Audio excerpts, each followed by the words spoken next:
Hello, my name is the Friend EA, and I got nominated for an award. This is not a joke.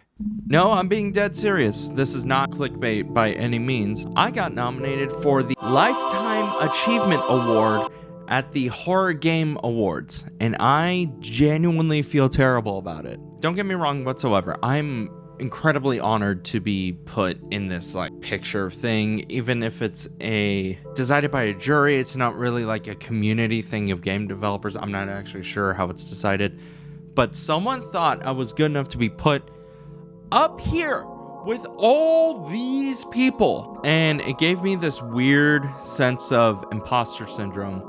So I'm gonna take the time to sit back and explain who a lot of these people are, because I genuinely believe they deserve a lot more recognition than my dumbass. I've been making games for 6 years now. However, there are levels to this. I updated my lighting a little bit because I didn't like how I looked in the previous take. Anyway, we're gonna start off from the more indie side of people and then work our way up to the big names that you'll probably recognize from the list. So, a designer whose entire passion is focused on creating some of the most eerie and, for lack of a better term, depressing horror games that have come out in the last 20 years? In about 2006, he really pushed and he still focuses on the very classic point and click style of horror that isn't too common. So if you're really into Myst or that old first person point and click adventure game that really focuses on story and atmosphere for the horror rather than jump scares or blood and gore. Well, probably knows work from Scratches, Serena, and then he has another game coming out called Asylum, which comes out March 6th in 2025. I have a link to all the games and the wish lists in the description down below, and this will be for all the games.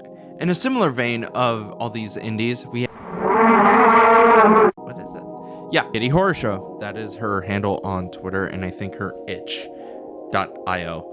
And itch.io is the modern hold for a lot of the Flash games, and it's more in depth than Flash, obviously. So hello. But she has made a lot of games that push atmosphere and storytelling in its own right. And even if you sub to her Patreon for $5, you get all the games, I believe. And quite frankly, she needs a lot of support. She's very good at what she does. And again, down below, check her out.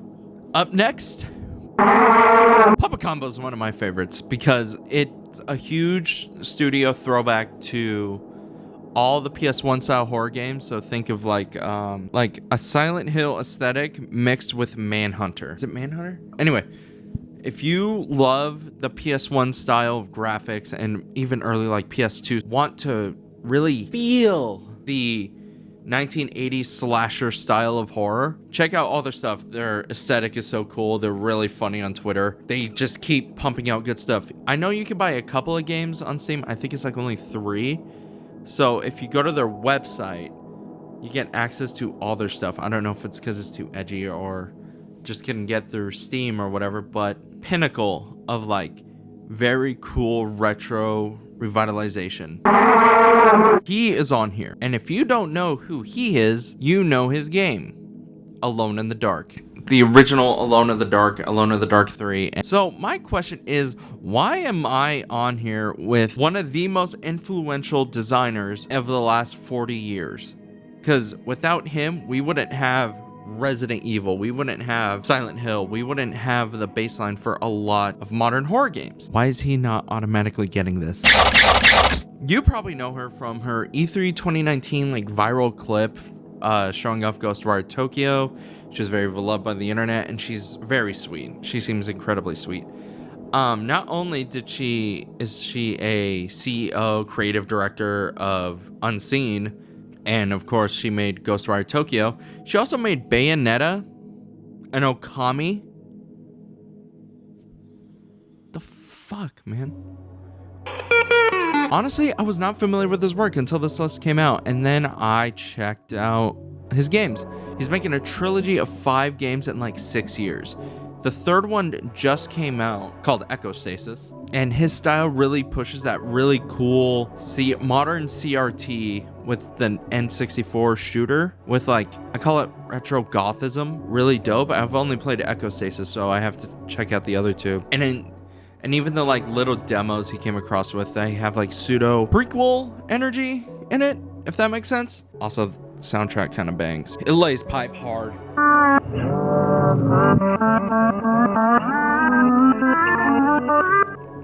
You ever heard of Silent Hill? Have you ever heard of Pyramid Head? You know, the nurses everyone wants to cosplay as? Silent Hill 2 that just got remade? Them. They did that. They're the ones responsible for that. Why am I here? Creator of every gaming YouTuber's career in the horror genre. It wasn't Slender, it was Amnesia. Amnesia, Soma. Thomas Grip has basically changed how we see horror since the 2010s. Even Resident Evil took notes from it. Hideo Kojima took notes from it with PT. Kind of a big deal. And he made so many careers out of just his one game, not even just his own. Speaking of making careers, it's FNAF, Five Nights at Freddy's, Scott Cawthorn. I'm not gonna say anything else about it. I feel like Steve Goss is like one of those people that you know of, kinda. Little Nightmares, The Quarry, Until Dawn, everyone at Supermassive. I don't know if he's a creative director or anything. Let me look that up. Oh, he's the top manager, and he writes all the horror. What else has he done? Oh, shit. Motherfucker made Batman. Shinji, creator of Resident Evil, creator of Resident Evil Code Veronica, creator of Resident Evil 4, The Evil Within. Do you understand? And the last person on this list is...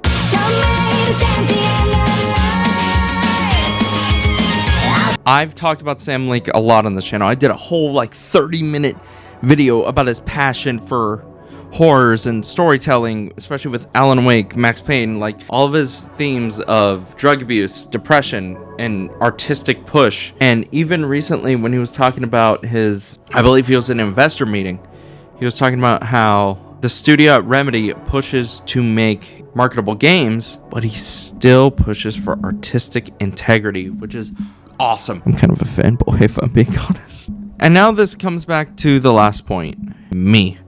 I've been in the industry for 6 years, coming on 7, and I've worked on games that people enjoy, people are proud of. They're like, oh, that's so cool. That's so rad. You should keep going.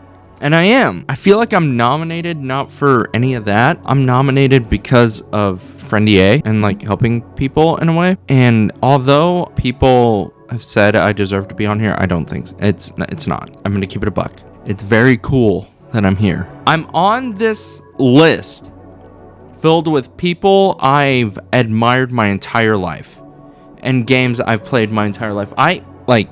There's no reason for me to be on here. I'm here to help other people. I'm here to eventually make my own games. I'm here to get as good as I can just to be up on that level. And I don't like it because I know I'm not there yet and I don't deserve to be there yet. And so to the judges or whoever put me on here, how dare you? Thank you all for watching. Please subscribe if you don't mind. Next week we have the award show. We have a lot of stuff actually. The charity stream goes live starting next Thursday all the way to the following Thursday. It's a week-to-week thing. We're still raising money for the Appalachian Relief Foundation, the Wendigoon charity. I forgot the name. I'm sorry.